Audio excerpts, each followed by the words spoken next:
Hey everybody, this is Darla, Deb's friend, the lady who sells Doterra. Well, I have another item that I want to share with you with regard to the oils. And these are the essential oils that are used or can be used in cooking. So today, what's in my crock pot here are some bones and meat and fat that have been boiling on the stove from, I bought country ribs because I'm making Chinese barbecue pork and I didn't want the bones to be in the meat with the marinade because I'm going to grill them later. So what I did was I took the extra pieces that are not being marinated and I went ahead and I threw it in a pot and I put it up to a boil and then I let it simmer for probably about an hour and a half. So what I'm doing now is I'm going to make an Asian style pork broth. And this can be used for soups, or if you want to add it into a sauce, thicken it up with cornstarch, however you want to use it. But I'm doing the seasonings partially with the essential oils, okay? I did use this nice little sample jar of ginger, again, the ginger oil. And I put in 3 drops. You might want to go with 2. I mean, this is not a very big crock pot, okay? I mean, it's literally probably like an 8-cup crock pot. So what I'm doing now is I'm going to add some of the lemongrass, which I will probably only add about a drop or 2. And then I'm going to also try using the black pepper. And this is black pepper oil. So I'm going to guess, because black pepper is very strong, that I'm only going to want to use a drop, maybe 2 at most. Okay, so I'm going to go ahead and add these. And again, Deb sells these. They're the little pipettes. I call them pipettes because it's just cute to say it that way. So anyway, I'm going to go ahead and grab some of that from this, provided I can get some. Some of these bottles, it's a little tougher to get those pipettes in there. So it looks like it's not going to work. So I'm going to have to grab my handy dandy toothpicks. Give me a second here. See, this is all trial and error here. So sometimes things work, sometimes they don't. So, okay. So, I don't know, it looks like, okay, here we go. Yeah, you just shake it up. And just to make sure I got some on the stick here. Looks like it's wet, I hope. And I'll just stir it around in here for a little bit and see what happens. I will have to actually taste it.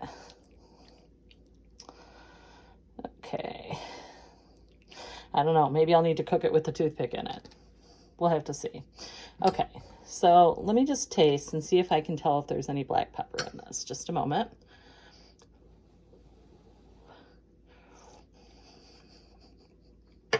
I can taste a little bit. Of course, I'm going to take another brand new one here and do this again. I'll just shake it onto the stick and swirl it around in there a little bit. Try to get the essence back off of the wood stick. Okay, this is trial and error for me too, but I'm game to try this and I will let you know the outcome. I did put some salt in there, a nice giant pinch of salt, because obviously broth is really kind of nasty without it. And salt has a tendency to bring out the natural flavors that are in the meat and in the herbs and seasonings that you use. Okay, so let me try again with the soup. Let's see. I probably want to use a different spoon, so let me just grab some more. Oh, well, here. This will be easy. I use my fancy little measuring spoon since there are like 5 tries on here. So let me taste.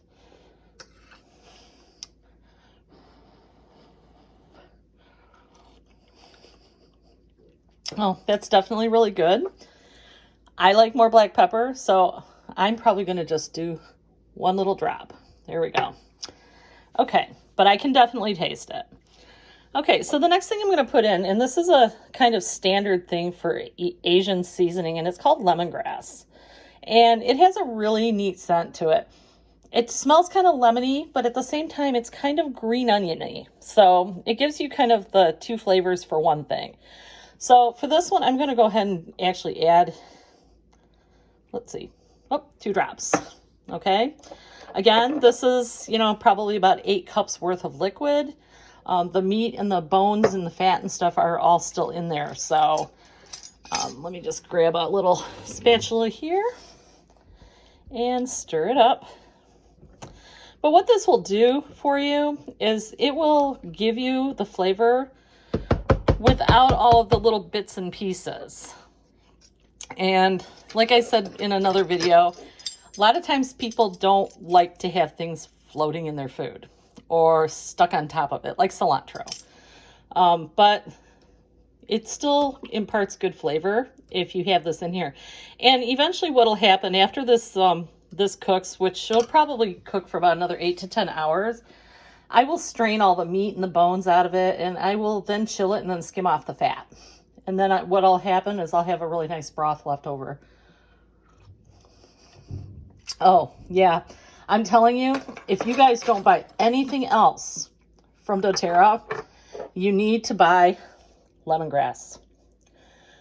It takes the broth up to a whole new level. What it does is it turns it into something that tastes really fresh.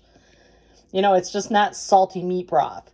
Now you have a bigger depth of flavor with, like I said, the lemon and the green onion. I'm telling you, I have this love-hate relationship with Alexa. Hold on a second. Alexa, stop. This happened in the last video too. But anyway, definitely invest in lemongrass. I mean, this is a 15 milliliter bottle, and this will last you a really, really long time. Like I said, I only put 2 drops in there, and I can totally taste it in this soup. And once this starts really cooking and simmering, that flavor is going to become even stronger and more rich. So just wanted to give you guys an idea.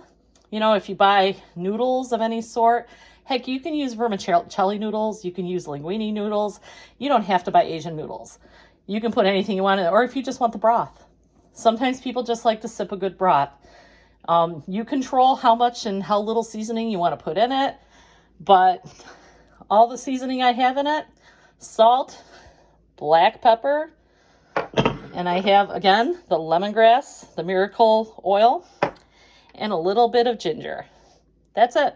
And to me, it tastes like an East Asian pork broth. And like I said, it'll get even better the longer it cooks. Signing off. Goodbye.